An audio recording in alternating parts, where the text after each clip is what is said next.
ಅಥವಾ ಮಲ್ಲಪ್ಪ ಜೋತಾಳ. ಒಂದು ಕಡೆ ಮೋದಿಯವರು ಪ್ರಧಾನಿ ಆಗ್ತಾ ಇದ್ದರೆ, ಇನ್ನೊಂದು ಕಡೆ ಬಿ ಜೆ ಪಿಯಲ್ಲಿ ಮತ್ತು ಆರ್ ಎಸ್ ಎಸ್ದಲ್ಲಿ ತಲ್ಲಣಗಳು ಶುರುವಾಗಿಬಿಟ್ಟಿದ್ದಾವೆ. ಮೋದಿಯವರನ್ನ ಹಿಡಿತಕ್ಕೆ ಹೆಂಗೆ ತರಬೇಕು ಅನ್ನೋದು ಆರ್ ಎಸ್ ಎಸ್ದ ಒಂದು ಸೂಕ್ಷ್ಮ ವಿಚಾರ. ಈಗಾಗಲೇ ನೀವು ಚುನಾವಣೆಗಳನ್ನ ಅಬ್ಸರ್ವ್ ಮಾಡಿರ್ಬೋದು. 7 ಹಂತಗಳಲ್ಲೇ ವಿಶೇಷವಾಗಿ 2019 ಮತ್ತು 2014 ಕಡಿಮೆ ಮತದಾನ ಆಗಿದ್ದನ್ನು ಸಹಿತ ನಾವು ಚರ್ಚೆ ಮಾಡಿದ್ದೀವಿ. ಇಲ್ಲ ಯಾಕಪ್ಪ ಅಂತಂದ್ರೆ ಮತಗಳನ್ನು ಹಾಕ್ಸೋದು ದೊಡ್ಡ ಯಂತ್ರ ಯಾವುದಪ್ಪ ಅಂದ್ರೆ R S S, B J P. ಅದು ತನ್ನ ಸಂಘಟನೆಯನ್ನು ಈ ಬಿ ಜೆ ಪಿ ಗೆಲ್ಲಿಸುವಲ್ಲೇ ಸಹಕಾರಿಯಾಗಿರಲಿಲ್ಲ ಅನ್ನುವಂಥದ್ದು.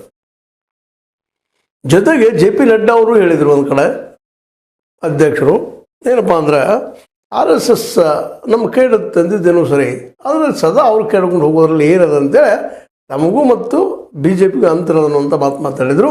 ಜೆ ಪಿ ನಡ್ಡಾ ಅವರು ಅಂತೂ ಅಧ್ಯಕ್ಷರು ನಮ್ಮ ಯಾರಿಗಪ್ಪ ಅಂದ್ರೆ ಆರ್ ಎಸ್ ಎಸ್ ಅವ್ರು ಬೇಕಾಗಿರಲಿಲ್ಲ. ಇವೆಲ್ಲ ಡೆವಲಪ್ಮೆಂಟ್ಗಳನ್ನು ನೀವು ಮೇಲಿನ ಚರ್ಚೆಗಳ ಮೂಲಕ ಕೇಳಿದಿರಿ.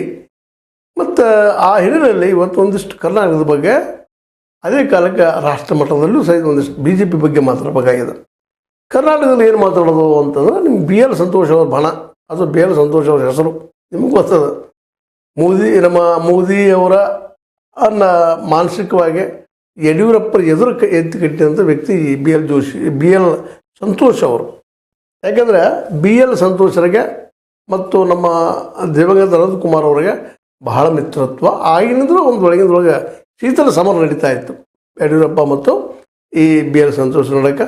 ಕೊನೆಗೆ ಈ ಒಂದು ನಮ್ಮ ಮೊನ್ನೆ ಹಿಂದಿನ ವಿಧಾನಸಭಾ ಚುನಾವಣೆಯಲ್ಲೇ ಬಿ ಎಲ್ ಸಂತೋಷ್ ಅವರು ಪೂರ್ಣ ಪ್ರಮಾಣದಲ್ಲಿ ಅವರು ದೂರ ಸದಸ್ಯೆ ಏನಪ್ಪ ಅಂತಂದ್ರೆ ತಾವು ಅದನ್ನು ನೇತೃತ್ವ ವಹಿಸಿ ಗೆಲ್ಲಿಸಿಕೊಳ್ಳಾರದು ಹೋದ ಕೂಡ ನಂತರದಲ್ಲಿ ಅನಿವಾರ್ಯವಾಗಿ ಮೋದಿಯವರು ಯಡಿಯೂರಪ್ಪರನ್ನ ಈ ಒಂದು ಕರ್ನಾಟಕದ ಬಿ ಜೆ ಪಿಲಿ ತಂದರು ಅನ್ನೋದು ಅಷ್ಟ ಈಗ ನಿಮ್ಗೆ ಗೊತ್ತಿರೋ ವಿಷಯ.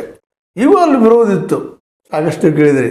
ನಮ್ಮ ಯತ್ನಾಳ್ ಬಾಯಿಂದ ಆಗಿರ್ಬೋದು, ಸಿ ಟಿ ರವಿ ಅವರಿಂದ ಆಗಿರ್ಬೋದು, ಪ್ರತಾಪ್ ಸಿಂಹ ಅವರಿಂದ ಆಗಿರ್ಬೋದು, ಇನ್ನುಳಿದ ಎಲ್ಲರಿಂದ ಎಲ್ಲ ನಾಯಕರು ಹೆಚ್ಚು ಕಡಿಮೆ ಈ ಬಿ ಎಲ್ ಸಂತೋಷ್ ಬಣದಲ್ಲಿ ಗುರುತಿಸಿಕೊಂಡವರು ಆದಷ್ಟು ಯಡಿಯೂರಪ್ಪನವ್ರು ಫೇಲ್ ಆಗಲಿ ಈ ಸಲ, ಕರ್ನಾಟಕದಿಂದ ಅವ್ರನ್ನ ದೂರ ಸರಿಸಿಬಿಡೋಣ ಅಂತೇಳಿ ಮಾಡಿದ್ರು.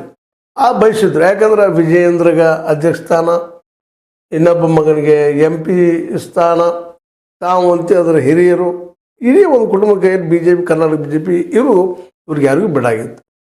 ಆ ಹಿನ್ನೆಲೆಯಲ್ಲಿ ವಿರೋಧ ಮಾಡಿದರು. ಆದರೆ ಅವರು ಆಟ ನಡೀಲಿಲ್ಲ. ಯಾಕಂದರೆ ಉತ್ತರ ಪ್ರದೇಶದಲ್ಲಾಗಿರ್ಬೋದು, ಇನ್ನುಳಿದ ರಾಜ್ಯಗಳಲ್ಲಾಗಿರ್ಬೋದು, ಉತ್ತರದ ಅನೇಕ ರಾಜ್ಯಗಳಲ್ಲೇ ಬಿ ಜೆ ಪಿ ಹಿಂದಿನ ಪರ್ಫಾರ್ಮೆನ್ಸ್ ತೋರಿಸಲಿಲ್ಲ. ಅದಕ್ಕಿಂತ ಉತ್ತಮ ಪರ್ಫಾರ್ಮೆನ್ಸ್ ಇಲ್ಲಿ ಕರ್ನಾಟಕದಲ್ಲೇ ನಮ್ಮ ಯಡಿಯೂರಪ್ಪನವರು ತಮ್ಮ ಕೈಯಲ್ಲಿ ಇದನ್ನು ತೆಗೆದುಕೊಂಡು ನಂತರದಲ್ಲಿ ಡೆವಲಪ್ ಆಯಿತು. ವಿಧಾನಸಭೆ ಇಲೆಕ್ಷನ್ದ ರಿಸಲ್ಟ್ ನೋಡಿದಾಗ ಈ ಸಲ ಕಡಿಮೆ ಅಂದರೂ 15 ನಮ್ಮ ಕಾಂಗ್ರೆಸ್ಸಿನ ಸೀಟ್ಗಳು ಬರ್ಬೋದು ಅಂತ ಹೇಳಿದಾಗ ಅದು 9ಕ್ಕೆ ಬಂದು ನಿಂತಿದ್ದು. ಜೊತೆಗೆ ಇಲ್ಲಿ ಒಂದು ಜಾಣತನವನ್ನು ಯಡಿಯೂರಪ್ಪನವ್ರು ಮಾಡಿದ್ದು ಏನಪ್ಪ ಅಂದರೆ, ಒಕ್ಕಲಿಗ ಮತ್ತು ಲಿಂಗಾಯತ ಸಮುದಾಯವನ್ನು ಕೂಡಿಸಿಕೊಂಡು ದೇವೇಗೌಡರನ್ನು ವಿಶ್ವಾಸ ತೆಗೆದುಕೊಂಡು ಇಲೆಕ್ಷನ್ ಎದುರಿಸ್ಕೊಂಡಿದ್ದು. ಹೀಗಾಗಿ ಇವತ್ತು ಏನಾಗಿದೆಪ್ಪ ಅಂತಂದ್ರೆ, ಆರ್ ಎಸ್ ಎಸ್ಗೆ ಈ ಒಂದು ಬಿ ಎಲ್ ಸಂತೋಷದಿಂದ ಕಿತ್ತಾಕೋದಕ್ಕೆ ಒಂದು ಅವಕಾಶಕ್ಕೆ ಅದು ಬಿ ಜೆ ಪಿಯ ಈ ಒಂದು ಸಂಘಟನಾ ಕಾರ್ಯದರ್ಶಿಯಾಗಿ ಏನು ಬಿ ಎಲ್ ಸಂತೋಷ್ ಅವರಿದ್ದರು, ಅವರು ಮತ್ತೆ ಮರಳಿ ಆರ್ ಎಸ್ ಎಸ್ ತೆಗೆದುಕೊಂಡ ಆ ಜಾಗದಲ್ಲೇ ಸಂಜಯ್ ಜೋಶಿ ಅವರಂತಂದು ಹಾಕಿಬಿಟ್ಟಿದ್ದಾರೆ. ಸಂಜಯ್ ಜೋಶಿ ಇವ್ರು ಯಾರು ಅಂತ ವಿಚಾರ ಮಾಡಿದಾಗ, ಇವ್ರು ಯಾರೂ ಅಲ್ಲ, ನಮ್ಮ ಮೋದಿಯವರ ಕಡು ವಿರೋಧಿಗಳು, ಅತ್ಯಂತ ಕಡು ವಿರೋಧಿಗಳು. ಅದನ್ನು ನಂತರ ಚರ್ಚೆ ಮಾಡೋದನ್ನು ಈ ಮೊದಲ ಯಡಿಯೂರಪ್ಪ ಅವ್ರ ಬದಲಾಗಿ. ಯಾಕಪ್ಪ ಅಂದ್ರೆ ಯಡಿಯೂರಪ್ಪನವರು ಈ ಒಂದು ಇಲೆಕ್ಷನ್ದಲ್ಲ ಭರ್ಜರಿಯಾಗಿ ತಮ್ಮ ಒಂದು ಅಸ್ತಿತ್ವವನ್ನು ತೋರಿಸ್ಕೊಟ್ರು ಎಲ್ಲರಿಗೂ. ಯಾಕಂದ್ರೆ 17 ಸೀಟುಗಳು ಸಾಲದಲ್ಲ. ಯಾಕಪ್ಪ ಅಂತಂದ್ರೆ 28ರಲ್ಲೇ 17 ಪ್ಲಸ್ JDS ಜೊತೆ ಮಾಡ್ಕೊಂಡು ಅವರು ಇಬ್ಬರು 19 ಆಯ್ತು ಅಂದಾಗ 9 ಸೀಟ್ ಮಾತ್ರ ಕಾಂಗ್ರೆಸ್ ಸಿಗುವಲ್ಲಿ ಮಾಡಿದ್ದು. ಇದು ಭಾಳಷ್ಟು ಯಡಿಯೂರಪ್ಪನವ್ರ ನಾಯಕತ್ವಕ್ಕೆ ಸಿಕ್ಕಂಥ ಜಯ ಅಂತ ಹೇಳ್ಬೇಕಾಗಿದೆ. ಹೀಗಾಗಿ ಇವತ್ತು ಒಂದು ರೀತಿ ಏನಪ್ಪ ನಿರಾಶೆ ಮಾಡುವಲ್ಲೇ ಕಾಂಗ್ರೆಸ್ ಹೋದ.